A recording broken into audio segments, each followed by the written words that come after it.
dear students. How are you? I hope that you all are doing very well.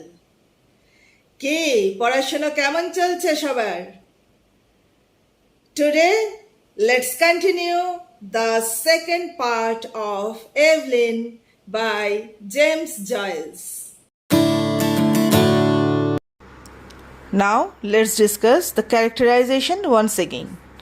Main characters, मुख्य characters कौन कौन है एक बार फिर से दोहरा लो. Evelyn, Frank, Evelyn's father and Evelyn's mother. और सेकेंडरी कैरेक्टर्स कौन कौन है?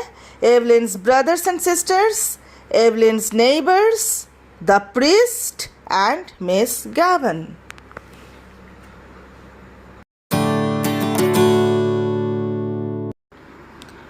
Now let's continue.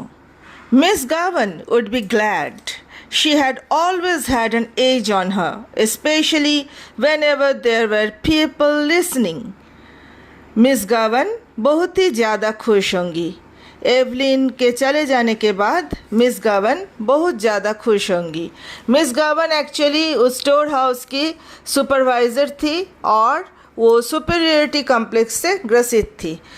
वो स्पेशली लोगों के सामने सुना सुना के मिस हिल को यानी एवलिन को नीचा दिखाने का कोशिश करती थी. क्या बोलती थी? Miss Hill, don't you see these ladies are waiting, look lively Miss Hill please. लोगों को सुना सुना के इंस्ट्रक्शन देती थी और बोलने का मतलब यही था कि लोगों को दिखा के उसको थोड़ा डांटने का कोशिश करती थी. She would not cry many tears at leaving the stores. Now Evelyn also decided कि वो ज़्यादा रोएंगी नहीं, स्टोर छोड़ के जाने के लिए ज़्यादा रोएगी नहीं. But in her new home in a distant unknown country, it would not be like that. Then she would be married. She, Evelyn. लेकिन वो जब अपना नया घर में जाएंगी, एक दूर अज्ञात कंट्री में फ्रैंक के साथ शादी के बाद वो जब बहुत दूर चले जाएंगी तो वो क्या हो जाएंगी? वो एक डिफरेंट लाइफस्टाइल जीने के लिए अधिकारी हो जाएंगी. People would treat her with respect then. और क्या होगा? सबसे बड़ी बात क्या होगी कि सब लोग बहुत ज़्यादा रिस्पेक्ट, सम्मान के दृष्टि से उनको देखेंगे. She would not be treated as her mother had been. Even now, though she was over 19, she sometimes felt herself in danger of her father's violence. और क्या होगा? उनका दशा उनकी मदर जैसा नहीं होगा, उनका माताजी जैसा दुरावस्था उनका नहीं होगा. और क्या होगा? अभी जब उनका उम्र मोर देन 19 ईयर्स ओल्ड है वो, फिर भी क्या होता है? उनको डर लगता है पिताजी के वायलेंस से कि कभी भी पिताजी वायलेंट हो सकते हैं और डांट सकते हैं, मार भी सकते हैं. She knew it was that had given her the palpitations. और ये सोच के ही एवलिन को क्या हो जाता है? वो नर्वस ब्रेकडाउन हो जाता है और धड़कन तेज हो जाता है, पैल्पिटेशंस महसूस करती है. When they were growing up, he had never gone for her, like he used to go for Harry and Ernest. क्या होता था? जब वो लोग बचपन में कभी भी एवलिन को मार नहीं पड़ती थी. क्या होता था? दोनों भाई को मिलता था, डांट, मार पीट सब कुछ होता था उन लोगों के साथ, लेकिन एवलिन को उनके पिताजी बचपन में कभी नहीं मारते थे. Because she was a girl, क्योंकि एवलिन लड़की है. But latterly he had begun to threaten her and say what he would do to her only for her dead mother's sake.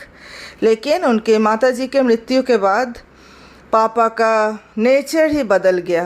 पापा अब एवलिन को भी जब तब मारते भी हैं. And now she had nobody to protect her. और बहुत दुखद है कि अभी एवलिन को बचाने के लिए कोई बचाने वाला ही नहीं है, कोई नहीं है उनका रक्षा करने वाला. Ernest was dead and Harry, who was in the church decorating business, was nearly always down somewhere in the country. Ernest का तो निधन हो गया बहुत पहले ही, और एक भाई जो है हैरी, वो चर्च डेकोरेटिंग बिजनेस को लेके हमेशा बाहर में ही रहते हैं. Besides, the invariable squabble for money on Saturday nights had begun to weary her unspeakably.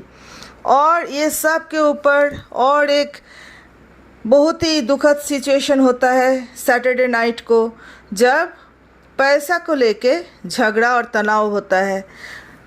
पिताजी सबसे पैसा मांग लेते हैं. She always gave her entire wages, 7 shillings.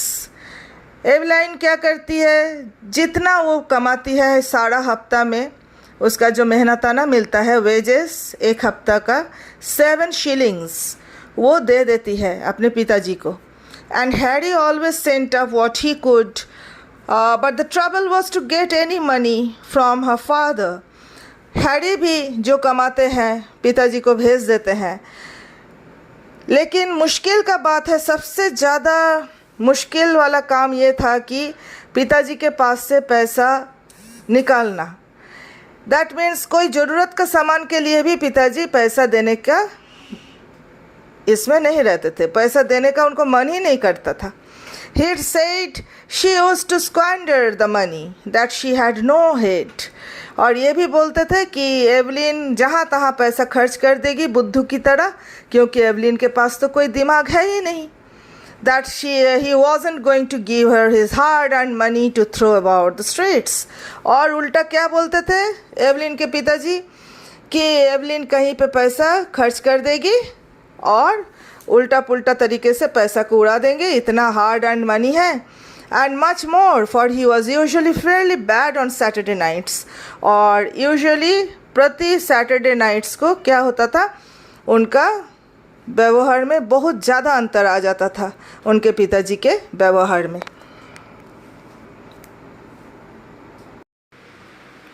In the end, he would give her the money and ask her had she any intention of buying Sunday's dinner. इसके बाद अंततः Evelyn के पिताजी एवलिन को मनी देता है और फिर पूछते भी हैं कि क्या तुम्हारा कोई इरादा है, मनसा है संडे का डिनर खरीदने का या नहीं. Then she had to rush out as quickly as she could and do her marketing, holding her black leather purse tightly in her hands as she elbowed her way through the crowds and returning home late under her load of provisions.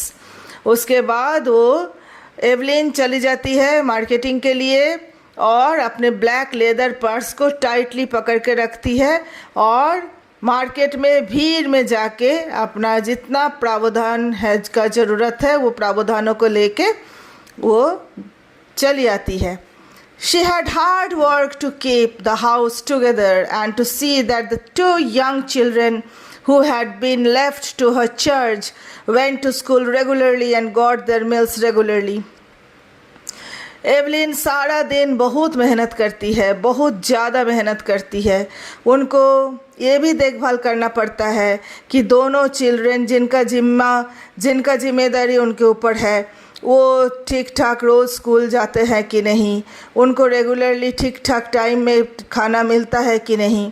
It was hard work, a hard life, but now that she was about to leave it, she did not find it a wholly undesirable life.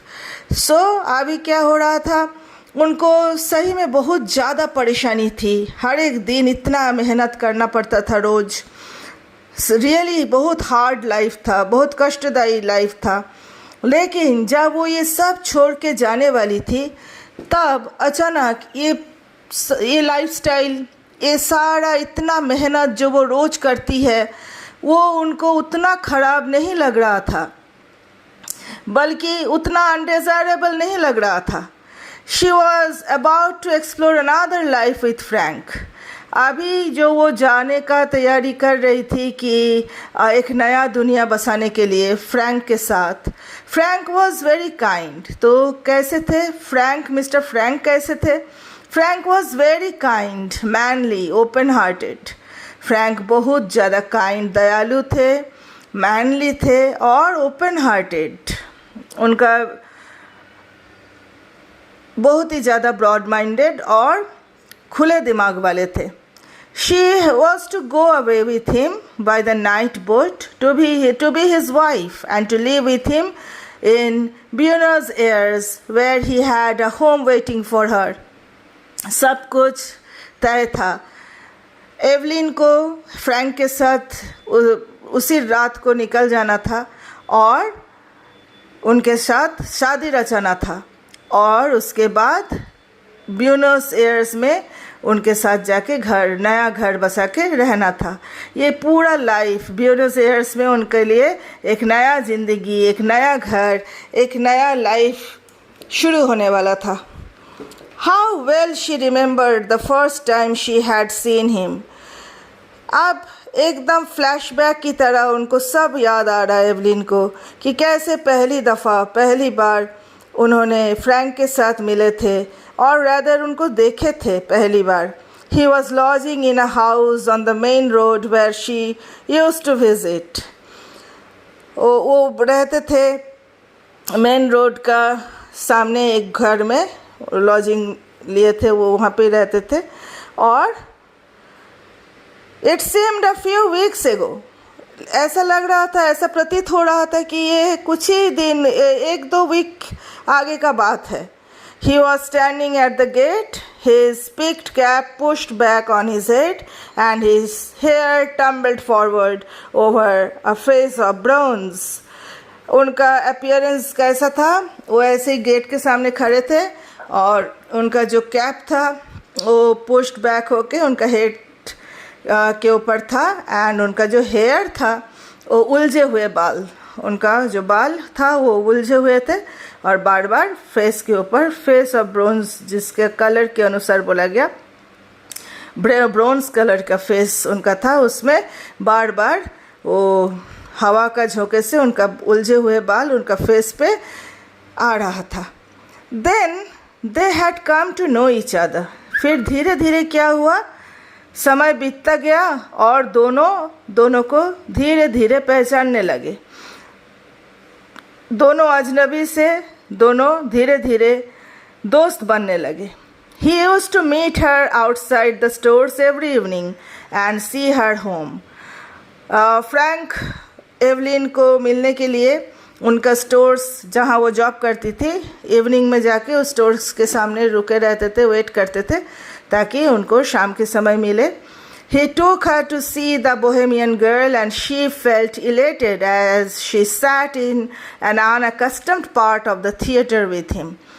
और कभी कभी opera जिसका नाम the Bohemian girl है, कभी कभी वो opera देखने के लिए, शो देखने के लिए भी जाते थे और अपरिचित थिएटर में उनके साथ जाके बैठने में इनको भी थोड़ा इलेटेड फील होता था.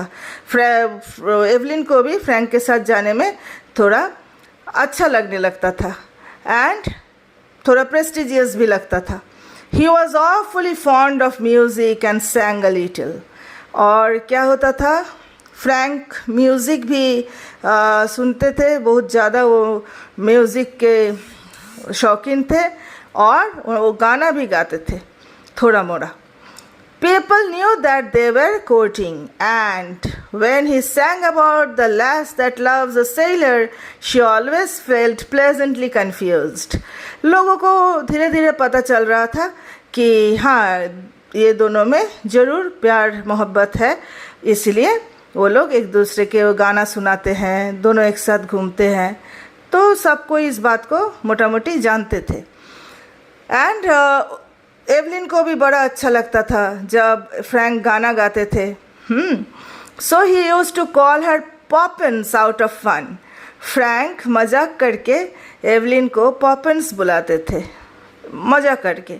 First of all, it had been an excitement for her to have a fellow, and then she had began to like him. पहले पहले कैसा लगता था, एवलिन को बड़ा एक्साइटमेंट होता था कि ऐसा एक मेरे पास एक दोस्त है ऐसा जो मुझे गाना भी सुनाते हैं और मुझे बहुत डिस्टेंट कंट्री के बारे में भी बहुत कुछ जो मेरे लिए अज्ञात है, जो मैं नहीं जानती हूँ, वो सब जगह के बारे में भी बहुत कुछ हमको बोलते हैं. तो उनको ये अच्छा लगता था। लेकिन धीरे धीरे क्या हुआ, एवलिन भी फ्रैंक को लाइक करने लगे, पसंद करने लगे। He had tales of distant countries. Frank भी बहुत सारे कहानी सुनाते थे एवलिन को अबाउट डिस्टेंट कंट्रीज़, जो दूर दूर में है, बहुत कंट्री जहाँ वो घूमे हैं, जहाँ वो अपने शिप में गए हैं, घूमे हैं, उनके बारे में। He had started as a deck boy at £1 a month on a ship of the Allen Line going out to Canada. वो अपने बारे में भी बताए। फ्रैंक वो अपना जॉब शुरू किए थे एज अ डेक बॉय, और तब उनको तनख्वाह के रूप में मिलता था £1, ओनली £1 a month, एक महीना में £1 मिलता था। और वो शिप में ज्वाइन किए थे on a ship of the Allan line going out to Canada. और कहाँ गए थे? कनाडा। तो फ्रैंक बहुत अच्छे से उनके ज़िंदगी के बारे में भी एवलिन को सब बात धीरे धीरे बताने लगे, और ऐसे ही इन लोगों का दोस्ती बढ़ते गया। He told her the names of the ships he had been on and the names of the different services. Frank Evelyn को वो सब के बारे में बताए कि वो कौन कौन सा शिप में जर्नी किए हैं, कहाँ कहाँ गए हैं, फिर उनके सर्विस के बारे में, उनके सर्विस का क्या क्या खासियत है, सब के बारे में। He had sailed through the Straits of Magellan and he told her stories of the terrible Patagonians. जो भी अभूतपूर्व स्टोरी है सब उसको बताते थे, जैसे कि विशाल काय पैटागोनियंस के बारे में। He had fallen on his feet in Buenos Aires, he said, and had come over to the old country just for a holiday. फिर उन्होंने बताया कि वो एक बार गिर गए थे ब्यूनस एयर्स में, और फिर बताया कि वो ओल्ड कंट्री में आए हैं just for a holiday. Of course, her father had found out the affair and had forbidden her to have anything to say to him. In the meantime, Evelyn के पिताजी को पता चल गया इन लोगों का अफेयर के बारे में, और एवलिन के पिताजी उनको मना कर दिए कि आप आगे से इसके साथ बात करना नहीं है, इसके साथ कोई प्रकार का रिलेशन नहीं रखना है। I know these sailors chaps, he said. और क्या बोले कि हमको पता है ये सब सेलर कैसे होते हैं, ये sellers young boys young man कैसे होते हैं, हमको पता है, इसलिए इनके साथ बातें करना बंद कर देना है। One day he had quarreled with Frank and after that she had to meet her lover secretly. और उसके बाद क्या हुआ, एक दिन फ्रैंक के साथ उनका खूब जोर झगड़ा हो गया, और वो क्या बोले कि उसके बाद से तो मिलना जुलना बंद हो गया था। और तब एवलिन क्या करती थी, एवलिन चोरी चुप के फ्रैंक के साथ मिलती थी। The evening deepened in the avenue. The white of 2 letters in her lap grew indistinct. क्या हुआ, जैसे जैसे शाम घना होते गया उस मार्ग पे, तो क्या था, 2 वाइट लेटर्स जो था एवलिन के पास, जैसे कि वन वॉज टू हैरी, एक लेटर उनमें से लिखा गया था हैरी के लिए, the other was to her father, और एक लेटर वो लिखी थी अपने पिताजी के लिए।